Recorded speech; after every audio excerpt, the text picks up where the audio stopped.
안식일이 지남에 막달라 마리아와 야고보의 어머니 마리아와 또 살로메가 가서 예수께 바르기 위하여 향품을 사다 두었다가 안식 후 첫날 매우 일찍이 해돋을 때 그 무덤으로 가며 서로 말하되, 누가 우리를 위하여 무덤 문에서 돌을 굴려주리요. 하더니 눈을 들어본즉 벌써 돌이 굴려져 있는데 그 돌이 심히 크더라.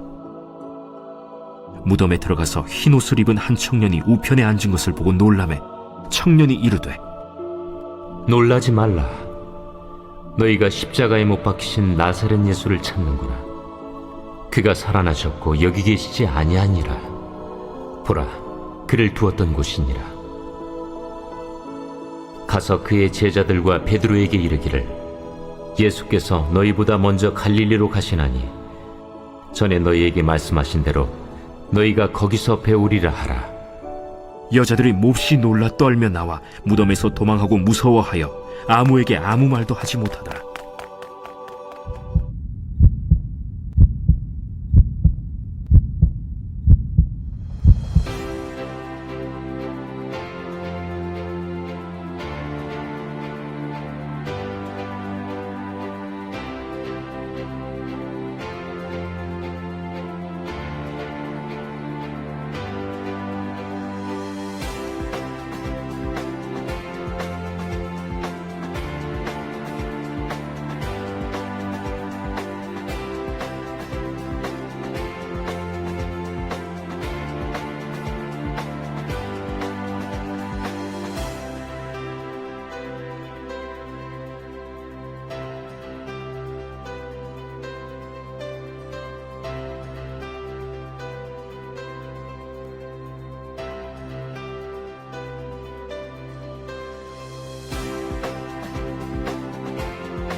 오늘은 부활절입니다.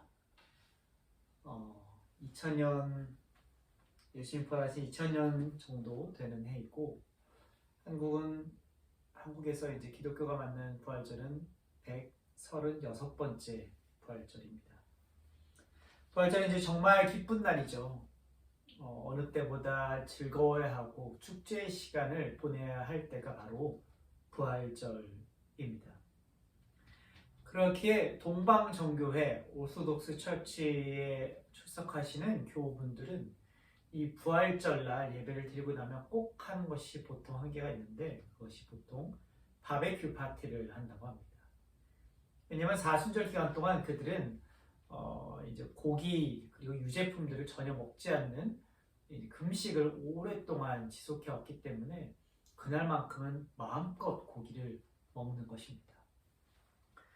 심지어 그 부활절, 오늘부터 이 다음 오는 주일까지는 금식도 없을 정도로 그 부활절은 축제의 시간, 기쁨의 시간으로 보낸다고 합니다.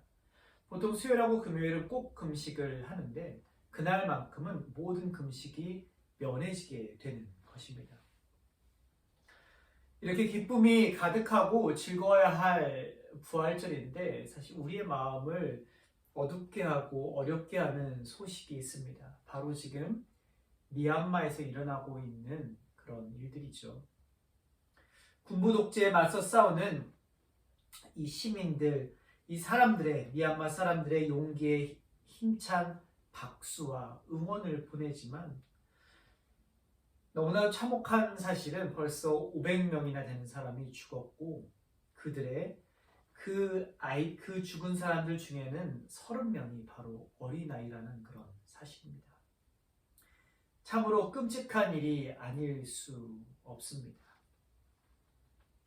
재작년에 우리 교회에 왔던 미얀마 선교사님에게 직접적인 소식을 전해 들었는데, 미얀마는 평상시 때보다 더 자주 정전이 일어나고, 그리고 해외 언론들의 노출을 막기 위해서 인터넷 보안의 통제를 강화하고 있다고 합니다. 골목마다는 바리게이트가 쳐 있고, 시민들이 총파 앞에서 상점과 마트들이 다 문을 닫아 장을 보기가 어려운 지금 상황이라고 합니다. 야간 시위를 하는 그런 때가 있을 때면은 시위하는 사람들 납치해 가는 일들이 종종 자행되고 있다고 합니다. 그것은 이 군부 정권이 2만 명의 재수자들을 다 풀어버려서 그들을 마치 돈으로 매수해서 이 시위대들을 겁박하고 시위대들에게 막대한 피해를 입히는 일들로 사용하고 있기 때문입니다. 거리에는 최루탄 연기가 날아다니고, 그리고 총소리는 그치지 않고, 시위를 위해 냄비만 두드려도 징역형, 바리게이트를 설치하기 위해 모래의 그 사낭을 들고만 가도 징역형. 상식적으로 납득이 되지 않는 일들이 이 군부 정권을 통해서 이루어지고 있는 오늘입니다. 지구촌 내에서 일어나고 있는 암담한 현실 가운데 맞이한 부활절이기에 그 기쁨을 마땅히 나누고 즐거워해야 함에도 불구하고 마음은 참 편치 않은 듯 합니다. 오늘 성경 말씀은 부활한 첫 사건을 다루고 있습니다. 이 부활한 첫 사건, 오늘 첫 장면을 요약하면 한 단어로 요약할 수 있는데 바로 빈 무덤이죠. 이 빈 무덤에 3명의 여인들이 찾아옵니다. 막달라 마리아, 야고보의 어머니 마리아, 살로메입니다. 이 3명의 여인들이 향품을 사다가 예수님의 시신에 바르러 찾아가죠. 그런데 놀라운 광경을 발견합니다. 바로 돌이 굴러져 있던 것입니다. 이 무덤의 이 문을 막고 있어야 할 돌이 옆으로 치워져 있던 것입니다. 이스라엘에는 다양한 이 지역이 있는데 이 광야라는 지역에는 많은 동굴들이 있습니다. 우리가 한 번쯤은 들어봤어요. 쿰란 동굴. 그래서 성경의 사본들이 발견되는 그곳이 바로 이 광야에 위치한 곳입니다. 동굴이 많다 보니 자연스럽게 시신을 동굴에 매장하는 풍습도 그들에게는 있었습니다. 매장하고 무덤의 입구를 큰 돌과 같은 것으로 막는 것이 그들의 장례 풍습이었습니다. 하지만 여러분 한번 상상을 해보십시오. 성인 한 사람이 들어가야 할 무덤의 입구를 막으려면 얼마나 큰 돌을 그 무덤 입구에 막아야 될까? 좋기 서너 사람은 분명 필요했을 것입니다. 돌을 굴리든 밀어서 굴리든 돌을 들고 와서 막든 이 돌의 무게를 감당하기는 한두 사람 갖고는 매우 힘들었을 것입니다. 4절 말씀도 보면 이 돌에 대한 크기를 이렇게 말하죠. 그 돌이 심히 크더라. 그런데 지금 예수님의 무덤에 돌이 굴려져 있었습니다. 요즘 같은 21세기에도 도굴꾼이 존재하는데 2000년 전에 이 도굴꾼이 있었을까요? 없었을까요? 아마 더 많이 성행했겠죠. 귀족, 고위직에 있는 사람들의 도굴은 당연했을 것이고 보통의 사람들의 무덤 가운데서도 돌이 될 만한 것들은 얼마든지 도굴에 갔을 것입니다. 여인들은 그러한 문화적 상황을 잘 알았을 것이고 돌이 굴려져 있었다는 그 사실만으로도 그들은 깜짝 정말 마음이 당혹스러웠을 것입니다. 하지만 그 당혹감도 잠시 그들이 무덤에 들어가니 무덤 속에 흰 옷을 입은 한 청년이 자신들 우편에 앉아 있었다는 사실에 더 놀라게 됩니다. 무덤이 열려 있는 것도 놀라운데 무덤에 들어가니 갑자기 우편에 청년이 앉아 있으니 이 얼마나 놀래 자빠질 일입니까? 그 청년이 여인들을 보고 이렇게 말하죠. 놀라지 말라. 너희가 십자가에 못 박힌 나사렛 예수를 찾는구나. 그가 살아나셨고 여기 계시지 아니하리라. 보라, 그를 두었던 곳이니라. 가서 그의 제자들과 베드로에게 이르기를 예수께서 너희보다 먼저 갈릴리로 가시나니 전에 너희에게 말씀하신 대로 너희가 거기서 배우리라. 아멘. 이 청년은 이제 천사입니다. 여기서 천사는 중요한 말씀 두 가지를 하죠. 첫 번째는 그가 살아나셨고, 두 번째는 갈릴리로 가시나니 라는 이 두 가지입니다. 예수님은 부활하셨습니다. 여인들이 찾아간 이 무덤은 빈 무덤이었습니다. 그곳에 예수님은 없었습니다. 그는 살아나셨기 때문입니다. 죽음을 이기시고 생명의 새로운 길을 여셨습니다.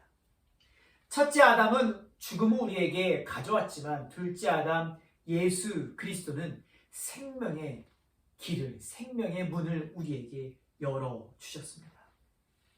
부활은 역사적인 사건이고 우리는 그분의 다시 사심을 통해 새 생명의 소망을 얻을 수 있게 됩니다. 이 부활신앙, 부활에 대한 믿음이 기독교에 있어서 가장 중요한 신앙의 근간이 되어집니다. 그러나 예수님은 부활에서 멈추지 않으셨습니다. 그분은 먼저 갈릴리로 가셨습니다. 갈릴리가 어딜까요? 예수님의 삶이 있던 곳입니다. 공생애가 있던 곳, 사역이 시작되던 곳, 예수님이 돌아가신 곳은 예루살렘이나 그 사역의 정점에 서 있는 것은 물론 십자가 부활 사건이라 예루살렘이나 예수님의 삶이 있는 곳, 예수님이 일상이 있었던 곳, 제자들과 함께 걷고 마시고 나누고 병자를 치유하고 귀신을 내쫓고 하나님의 나라를 선포한 곳, 그곳은 갈릴리였습니다. 그 갈릴리, 그곳에 예수님은 먼저 가셨다고 천사는 전합니다. 갈릴리로 먼저 가신 예수님을 통해 우리는 예수님의 삶이 다시 갈릴리에서 시작되고 있음을 알 수 있습니다. 그런데 그 삶은 예수님이 사시지 않죠. 예수님은 그곳으로 갔지만 이제 부활하신 그 예수님은 승천하여 하늘로 올라가십니다. 그런데 갈릴리에서 예수의 삶을 다시 따라야 될 사람, 예수의 삶을 다시 살아야 될 사람들이 있습니다. 바로 제자들입니다. 다시 처음으로 그들은 돌아가는 것입니다. 다시 갈릴리에서 예루살렘으로, 갈릴리에서 공생의 삶을 통해 십자가를 지고 부활의 영광을 향해 나아가는 그 삶을 제자들이 살아내게 되는 것입니다. 그리고 그들은 정말 그러한 삶을 살았습니다. 가룟유다를 제외한 11명의 사도, 그리고 matthea를 포함한 12명의 사도, 제 목숨을 다하고 죽은 사람은 사도 요한밖에 없습니다. 그들은 정말 예수님처럼 살았습니다. 부활한 예수님을 갈릴리에서 만나고 갈릴리에서 저 십자가의 그 길도 그들은 온전히 따라 걸어갔습니다. 처음 갈릴리에서 그들은 예수님이 그리스도신 줄 몰랐습니다. 메시아인 줄 몰랐습니다. 그러나 두 번째 갈릴리에서 그들은 예수가 그리스도이심을 알게 됩니다. 메시아임을 알게 됩니다.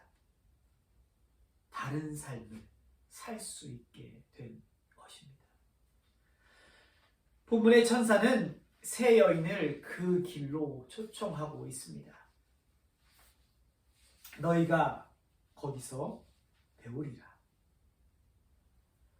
부활절은 끝이 아니라 새로운 시작입니다. 갈릴리는 제자 공동체의 출발이 되는 곳이었습니다. 갈릴리는 그리스도의 십자가를 지고 예루살렘을 향해 가는 새로운 여정이, 순례 여정이 시작되는 곳입니다. 예수님은 지금도 우리를 갈릴리로 부르십니다.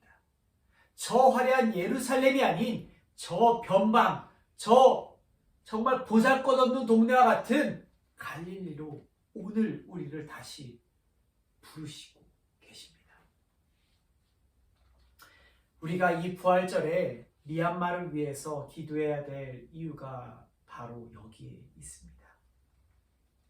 그 땅에 죽어가는 영혼들을 위해서 갈릴리와 같은 그곳에서 자기 스스로 문제를 해결할 능력이 없어 국제사회에 호소만 해야 하는 열악한 그 나라를 위해서 부활한 예수님이 다시 갈릴리로 가셨듯 우리 역시도 갈릴리로 가야 합니다.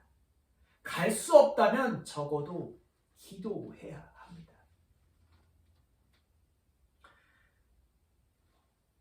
그 일을 함께 감당할 수 있는 저와 여러분이 되기를 바랍니다.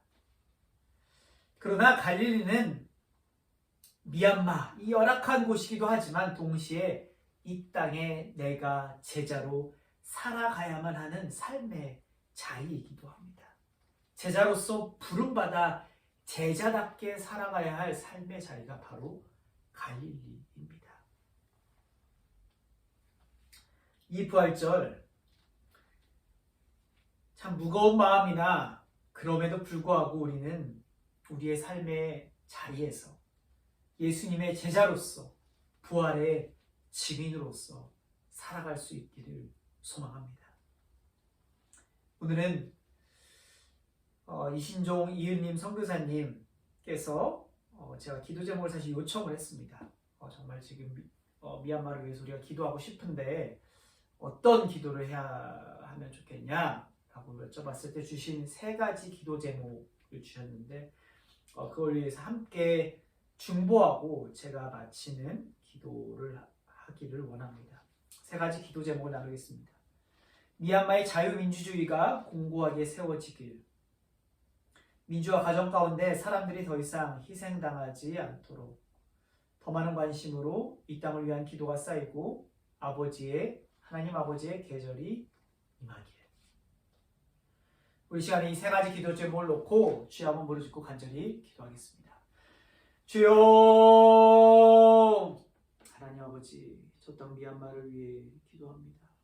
하나님, 저 땅을 불쌍히 여겨주시옵소서. 벌써 500명이나 넘는 사람이 군부의 총칼에 죽어나갔습니다. 어린아이가 무려 30명이나 된다고 합니다. 나라의 상황은 점점 악화일로로 치닫고 있습니다. 내전으로 나아갈 것 같은 그런 엄습하는 두려움 또한 있습니다. 전기가 끊기고 통신이 두절되고 정말 고립된 것 같은 그런 나라의 지금 상황에 놓여져 있습니다. 하나님, 저 땅을 불쌍히 여겨주시옵소서. 하나님, 저 땅을 굽어 살펴 주시옵소서.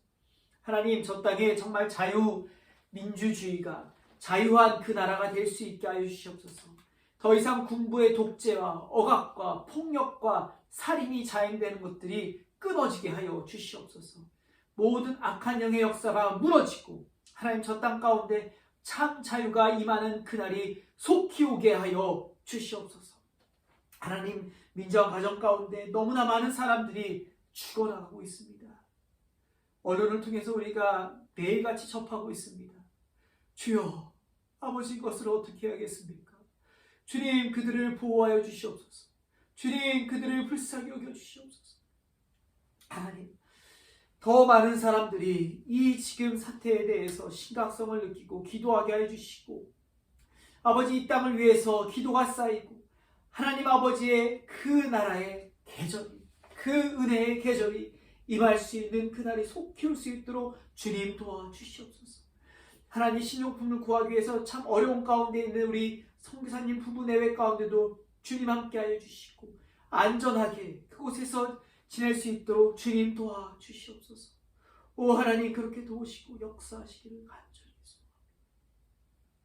하나님 아버지, 이 부활의 기쁜 날이지만 참으로 우리 주변에 있는 소식들은 어렵고 마음을 무겁게만 합니다. 저 미국에서는 아시아인에 대한 인종차별적 폭행들이 이어지고 있고, 특별히 미얀마 땅에는 군부의 독재, 총과 칼로 인해 벌써 500명이나 되는 사람이 죽음에 이르렀습니다. 아버지, 저 땅을 불쌍히 여겨주시옵소서. 우리가 정말 할 수 있는 것은 주님 앞에 엎드려 기도하는 것밖에 없음을 겸손히 고백합니다. 저 땅의 자유를 위해 투쟁하고 싸우는 이들 안전케 해주시고, 총과 칼이 두렵고 무섭지만 그럼에도 자유를 향한 저 열망이 저 나라를 새롭게 하게 해주시고, 저 나라를 다시 올곧게 세워질 수 있도록 주님 도와주시옵소서. 지금은 어두운 무덤과도 같은 계절을 지나고 있습니다. 죽음과도 같은 계절을 지나고 있습니다. 그러나 오늘 부활절, 새 생명의 역사가 이 부활절을 통해 일어나듯이 하나님, 저 죽음의 땅 가운데 하나님의 새로운 생명이 다시 올곧게 세워져 나갈 수 있게 하여 주시옵소서. 다시 사는 생명이 솟게 하여 주시옵소서. 오 하나님, 이 땅에 많은 신음하고 있는 자들 기억하여 주시고, 그들의 어려움들을 주님 신원하여 주시옵소서. 감사드리며 예수님의 이름으로 기도합니다. 아멘. 이제는 우리 주 예수 그리스도의 놀라우신 사랑과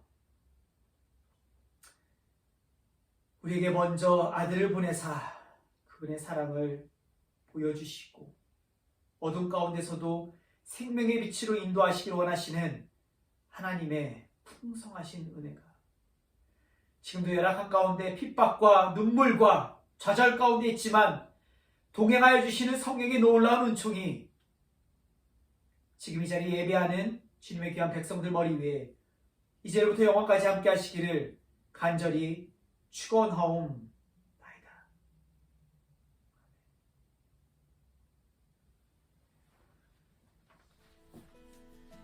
네, 여러분, 부활절 이번 한 주간 정말 기쁨의 절기가 되었으면 좋겠습니다.